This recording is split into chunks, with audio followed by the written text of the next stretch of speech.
That shouldn't be allowed. This is my son. Shashi Tharoor of the Washington Post. Definitely asking a question in personal capacity. And mostly to say hi before you go off to your next engagement.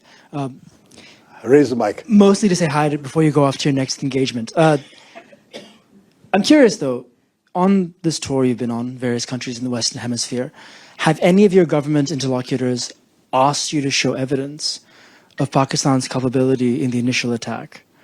And what do you say to the repeated Pakistani denials of having any hand in the initial attack? Okay, well, I'm very glad you raised this, Ishant. I didn't plant it, I promise you. This guy does this to his dad. Very simply, no one had any doubt, and we were not asked for evidence. But media have asked, and so you are speaking for your tribe in that in 2 or 3 places, media asked this question. Let me say very clearly that India would not have done this without convincing evidence. But there were 3 particular reasons I want to draw your attention to, all of you. The first is that we've had a 37-year pattern of repeated terror attacks from Pakistan, accompanied by repeated denials. I mean, Americans haven't forgotten that Pakistan didn't know, allegedly, where Osama bin Laden was until he was found in a Pakistani safe house right next to an army camp in a cantonment city. That's Pakistan. Mumbai attacks, they denied having anything to do with it. One of the terrorists was captured alive. His name, his identity, his address in Pakistan, everything was revealed. Under interrogation, he told us where he was trained, what was done. The US intelligence, as well as ours, recorded the chilling voice of the Pakistani handler giving minute-by-minute instructions to the killers in Mumbai, telling them where to go. And they were monitoring Indian TV and saying, there are people hiding on the 3rd floor of that hotel, go and shoot them there. This kind of thing is going on. Your sources recorded this too.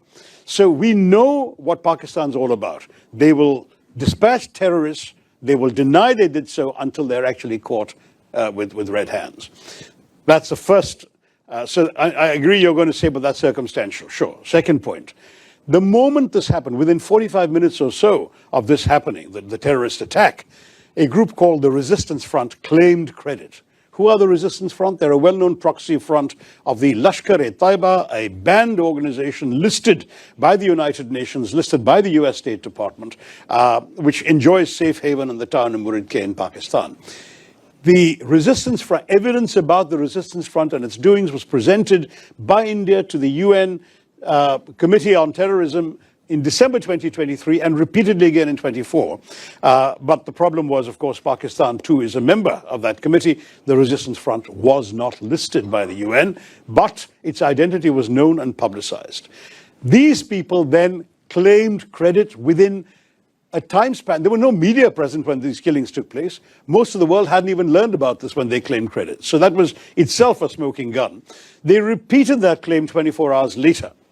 And having repeated that claim 24 hours later, then their handlers must have woken up to the gravity of this and told them to take it off their site. So they did. But the fact is, the credit claim was on record and the world has seen it. Third, when the first strikes happened on the terrorist camps, funerals were conducted, including for members of some of the key organizations, the Jaish-e-Mohammed in particular, and the Lashkar-e-Taiba. The funerals were conducted and photographs have emerged on social media showing Pakistani generals and police officers in uniform attending these funerals, being conducted by relatives of these terrorists. So we're looking at 3 concrete pieces of evidence as far as India is concerned.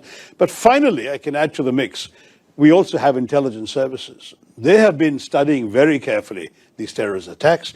They have identified at least 4 of the 5 perpetrators, and they know who they are. In fact, I'm told, and I don't have access to the direct intelligence information, but I've been reliably informed, they know that 2 of them are Pakistanis, and the other 2 were locals who had exfiltrated, is the term, out to Pakistan for training 10 years ago, and clearly were sent back for this mission this time. So it's on the basis of all of this put together that we said, we know who did this, and we will take action. And that's exactly what we did. I can assure you India is not the kind of country that would undertake a military operation without very solid basis for doing so. This was not some random terror attack. I must say our government counts 24 terrorist attacks in the course of last year emanating from Pakistan, but none of them required this kind of response. We dealt with them. We either got the terrorists or killed them. Minimal damage, very little loss of life. We dealt with it. This showed all the hallmarks of a sophisticated, planned, deliberate operation with reconnaissance, with intelligence work, with a modus operandi worked out, this cynical exercise of asking people their religion, shooting them between the eyes. This is not an ordinary terrorist, some bearded fanatic blowing himself up outside a supermarket. This is not that. This is a serious quasi-military style operation, and it required a military response.